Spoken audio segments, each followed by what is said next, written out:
Greetings, fellow songwriters and seekers, and welcome back to Muse and Measure. Please take a moment and hit that subscribe button.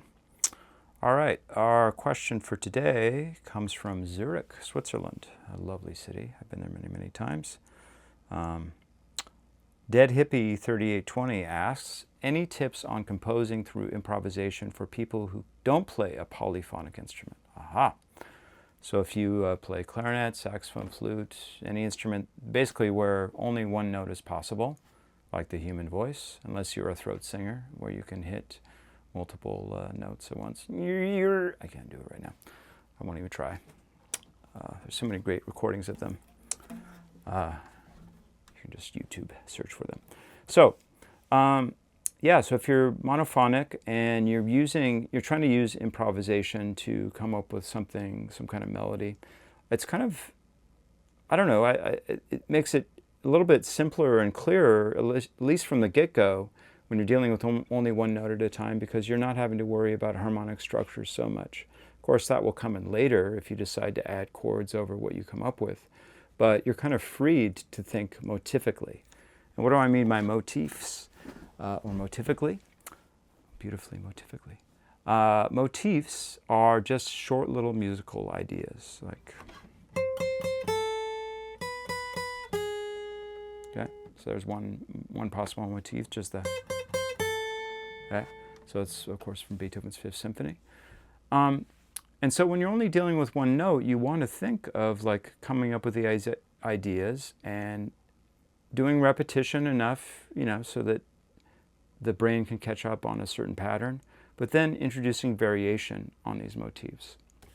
So if you were improvising, let's say, that's my first motif that I come up with. And maybe I want to repeat that.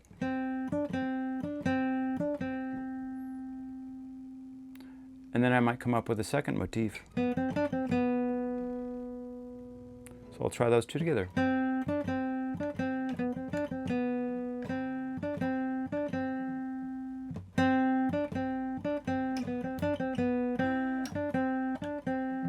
So that's not bad. Maybe I want another section. So I want to move out. So I've been mainly moving in steps. So maybe I want to do some leaps. So instead of just going to the next possible note on the scale, I'm going to leap up. So, yeah, that's using the notes of the chord. So maybe I'll do something.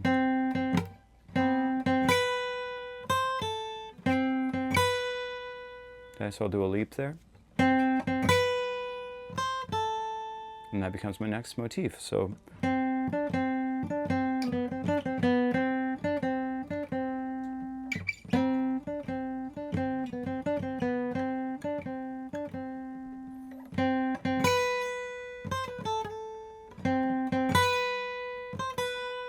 okay. So it would be tempting just to kind of just jump up and down the scale, or to do leaps with arpeggios, like, okay,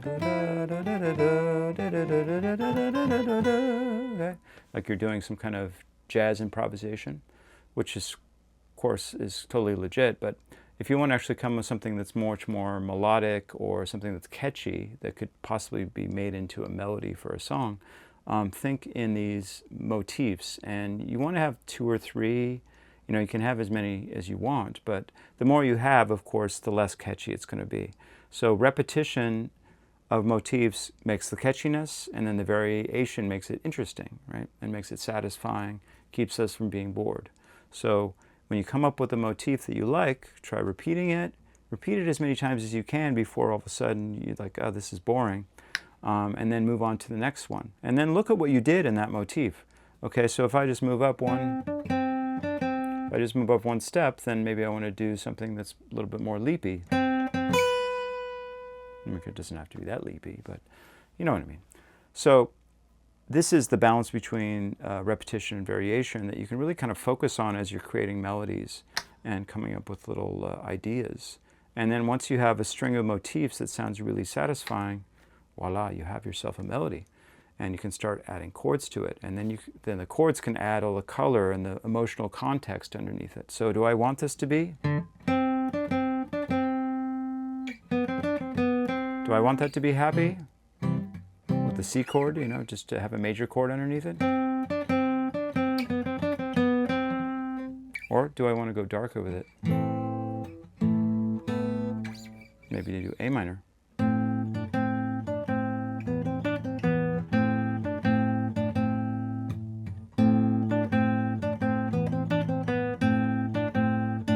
Okay, so then you can start to add some color and emotional context for it. Do you want this to be happy, sprightly, joyful?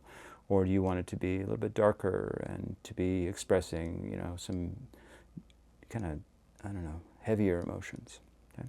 So that's how you can take your monophonic instrument and really do something really cool with it using these motifs as little ideas.